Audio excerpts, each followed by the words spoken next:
Hey Steve, how's it going? It's Andrew the OT again. Sorry about that continual pain in the neck that you got. Women, school, life, it can get you down, but I'll tell you what, I'm handy at fixing many things, but not a broken heart. I'll try to get that neck figured out for you right away though. First I wanted to do is encourage you to keep doing what we've been practicing. And I want to revisit a couple things here in just a moment, just to make sure you're doing your exercises correctly. Secondly, I know it's going to look a little dorky, but you might want to consider getting a backpack on wheels. When you're wearing your backpack around school with your shoulders all hunched over in the giant anatomy book, that's going to be compressing this area right in here along your scalenes, and it's causing that thoracic outlet syndrome that you're getting. Also, when you're driving, making that long commute, try keeping your arms down low. This is really going to help avoid this hunched, rounded posture that you continually keep finding yourself in. First thing I want to work on though with you is what we call diaphragmatic breathing. And this is a breath that goes deep into our belly. We're using the muscle, the diaphragm, to expand the rib cage and to open the lungs. And I'm going to give you a demonstration on what that looks like. Imagine yourself smelling the roses and then blowing out the candle. It's commonly how we typically try to think about this. So I want you to breathe in through your nose and expand through your diaphragm. If you watch closely, my shoulders aren't going to elevate. The air is going to be right here towards my stomach. And then blow it out. And expand. And blow it out. What I don't want you doing is this. That can cause an impingement within the brachial plexus here, and that's going to exacerbate those tingling and numbing sensations that you have in your arms and making you feel dead. So again, breathe in through your nose like you're smelling the roses. Think of yourself as a vase, opening up and then expelling the air out. You're opening and expelling the air. That's the first thing I want you to do. It's also going to help with your stress.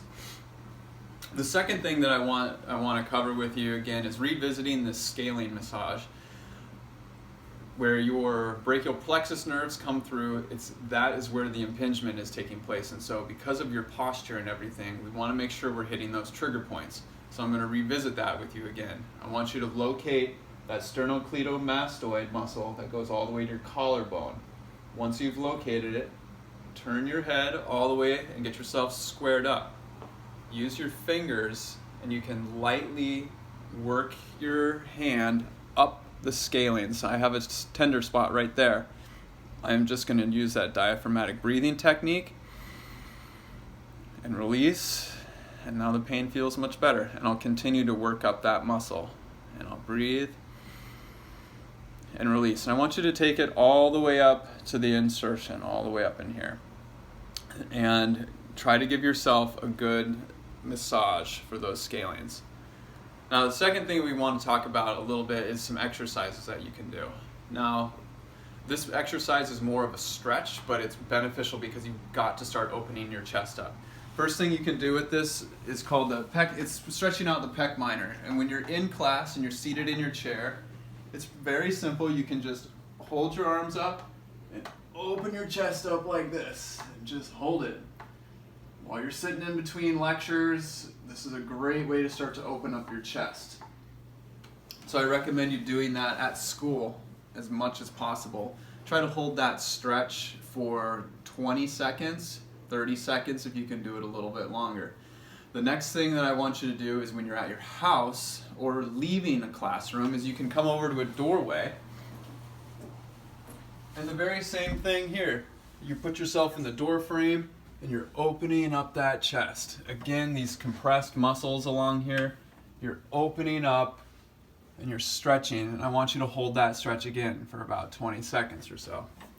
Now when you get home, if you have one of these foam rollers like you see demonstrated on the floor, you can take that stretch a little bit more advanced where you're laying on your foam roller and you're opening up your chest just like this.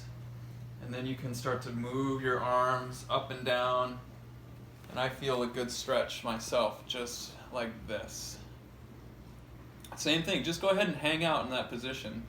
until you start to feel some relief. You can also do some light trigger point massage on that pectoralis minor muscle while you're moving it up and down. So that's what I want you to be working on, Steve, and I got one more for you. TheraBand. Go ahead to TJ Maxx or something like that, buy yourself a set of TheraBands. What we really want to get is the shoulder scapula down and back. So we're thinking about moving our shoulders down and back and setting that shoulder. And our hands are going to stay low because we don't want to start impinging those areas of the brachial plexus. Down and back, and I want you to row and squeeze. Hold that squeeze for 3 to 5 seconds and relax. Hold the squeeze 3 to 5 seconds and relax. And I want you to be able to do that, Steve, 3 sets of 10. I want you to take about a 1 minute break in between each set and then go ahead and revisit that again. And I want you to do that exercise twice a day. So in the morning, in the afternoon, whatever works best for your schedule, I want you to do that.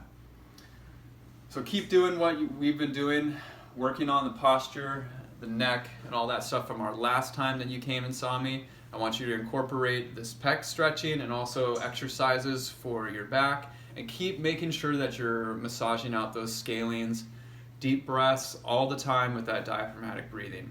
All right, Steve, good luck with that pain in the neck. We'll talk to you soon.